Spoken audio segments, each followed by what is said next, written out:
video today, we're going to be looking at Pythagorean Theorem. What Pythagorean Theorem is, it's just a formula that we typically use to establish the relationship among the sides or the relationship between the sides of a right angled triangle. So the first thing I'm going to do is that I'm going to go ahead and draw a right angled triangle. Alright, so let's go ahead and get this done.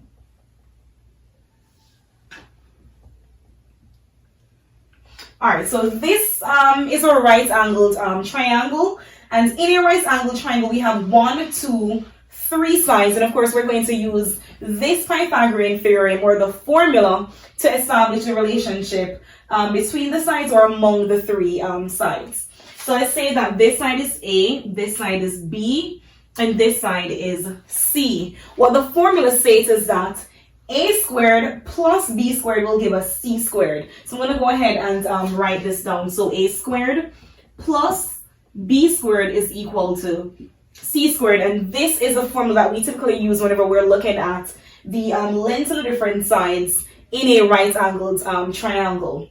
So C typically represents what we call our hypotenuse. So I'm going to go ahead and write that down. So C is called our hypotenuse. The B, which lies right next to the hypotenuse, is called the adjacent side. And then the A, which is typically opposite of the hypotenuse, is called the opposite side. So there's a reason why it's typically called the opposite side.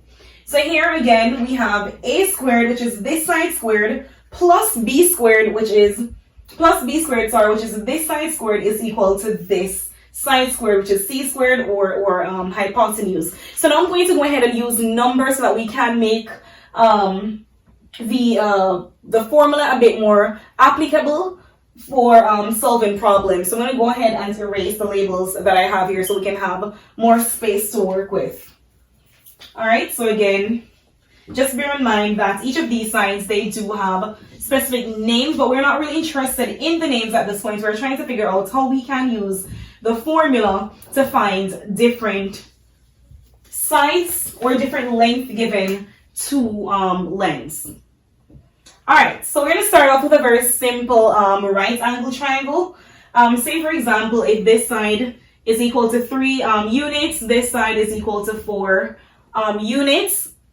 What would this side be equal to, or what would C be equal to if we had these two sides and we were trying to figure out what the other side is? So let's go ahead and take a look at the formula that we have. Again, we have A squared plus B squared is equal to C squared.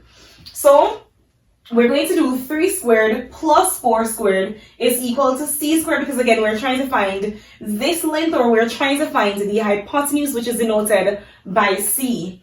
So if we had 3 squared plus 4 squared is equal to C squared, we can go ahead and solve for C.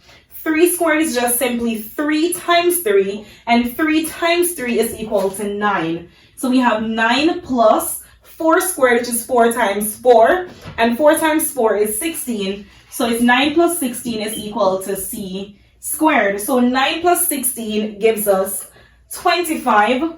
So we have 25 is equal to C squared, and of course we're going to go ahead and in order to solve for C, we are going to go ahead and square both sides of our equation. So we're going to have the square root of 25 is equal to the square root of C squared, and of course the square root of C squared cancels. So we are left with 5 is equal to C. So this is just one way in which we can apply the formula. We're going to go ahead and take a look at other examples that will assist us in finding the different sides of a right angled triangle. So I'm going to go ahead and erase, and then I'm going to go ahead and solve for a different side. So we're going to have to play around with the formula, and we can do that even before solving. Alright, so if we had A squared, and again, this side is going to be A, this is B, this is C. If we had A squared plus B squared is equal to C squared, what if we were trying to find side A given side C and side B? So say for example, side C is equal to 10, side B is equal to say 5, and we were trying to figure out what side A is, how would we find side A? So looking at our formula, we can go ahead and solve for A from this formula. So we have A squared plus B squared equals C squared.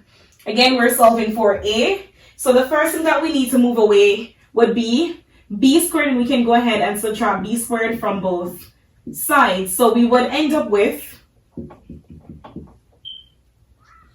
A squared is equal to B squared minus B squared. That term goes away because B squared minus B squared is 0. So we're left with is equal to, that's a minus B. So we'd have C squared minus B squared.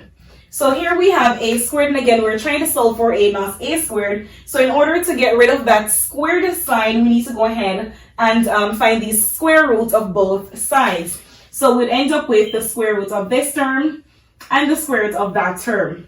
This term cancels this term, so we're left with A is equal to the square root of C squared minus B squared. So in this case, now that we know that A is equal to the square root of C squared minus B squared, we can go ahead and solve for A, which is our unknown in the equation. So for that, I'm going to go ahead and we can go ahead and put it on this side. So here we have A is equal to the square root of C squared minus B squared. So we can have A equals, and we're doing the square root of C squared, which is 10 squared. So 10 squared minus, and of course we have B as 5, so we're going to have 5 squared for this one. So 5 squared. So here we have A equals the square root of 10 squared minus 5 squared. 10 squared is just 10 times 10, and 10 times 10 is 100. So we're going to have A is equal to the square root of 100 minus, and 5 squared, which is 5 times 5, which is 25. So 100 minus 25. And you guys should know that 100, let me rewrite this. A equals the square root of 100 minus 25. So A is just equal to the square root of 75. And of course, you guys can go ahead and plug that into your calculators to figure out what the exact value would be. So we do know that this side would be equal to the square root of 75. And of course, we can get an approximation for the square root of 75 because we know that it would be between 8 times 8 is 64, 9 times 9 is 81. So the number is going to be between 8 and 9. But again, you guys can go ahead and plug this to find out what the exact value is. But you do understand how you can manipulate the formula to get a particular side of the, a particular length of the triangle. So again, recall that our formula is always going to be A squared plus B squared equals C squared, where C would be the longest side, which is called our hypotenuse. The B would be considered our adjacent side, and then the A would typically be considered our opposite side. So in some instances, instead of using letters, A, B, and C, they might ask you find the hypotenuse, find the length of the hypotenuse, or find the length of the adjacent side, or find the length of the opposite side. So make sure that you become familiar with those terms so that in case you don't get letters and they typically tell you like find the length of the hypotenuse or find the length of the adjacent side, you do understand which side they're asking you to find. I really hope that this was helpful. If you guys have any questions or concerns, please make sure that you leave it in the comment section. And do not forget to subscribe. Thank you guys for watching.